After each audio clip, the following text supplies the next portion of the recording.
4 bintang timnas Indonesia di Piala AFF 2020 terancam absen di Piala AFF U23 2022. Siapa saja dia?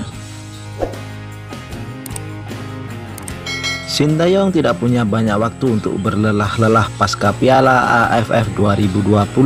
Manajer pelatih timnas Indonesia itu telah ditunggu oleh berbagai turnamen untuk beragam level usia sepanjang 2022. Seusai Piala AFF tuntas, Sintayong bakal mengomandoi timnas Indonesia U23 yang dijadwalkan berkiprah di Piala AFF U23 pada 14-26 Februari 2022 di Kamboja. Timnas Indonesia U23 yang beratribut juara bertahan berada di grup B bersama Malaysia, Myanmar, dan Laos. Lantas bagaimana dengan komposisi pemain timnas Indonesia U23 di Piala AFF U23 2022?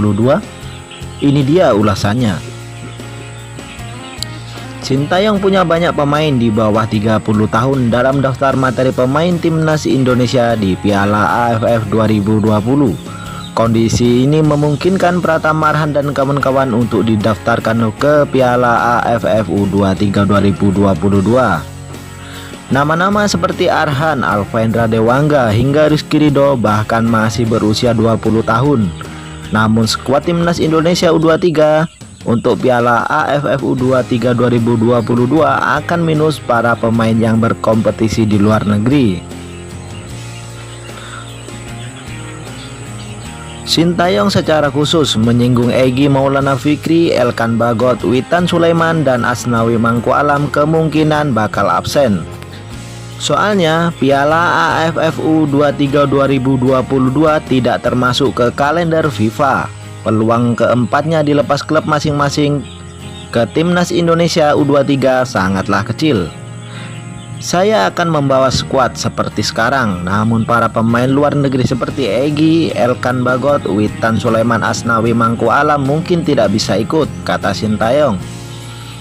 Sisa dari pemain Piala AFF U2020 ini akan semuanya saya bawa untuk menjadi tim yang lebih kuat ke depannya, jelas pelatih berusia 51 tahun tersebut.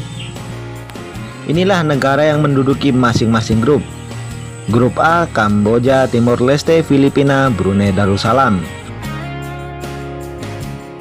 Grup B, Timnas Indonesia U23, Malaysia, Myanmar, dan Laos. Grup C, Thailand, Vietnam, Singapura. Sintayong juga diklaim sudah kantongi kerangka pemain timnas Indonesia U23 untuk Piala AFF U23 2022. Nantikan di video selanjutnya untuk mendapatkan ulasannya.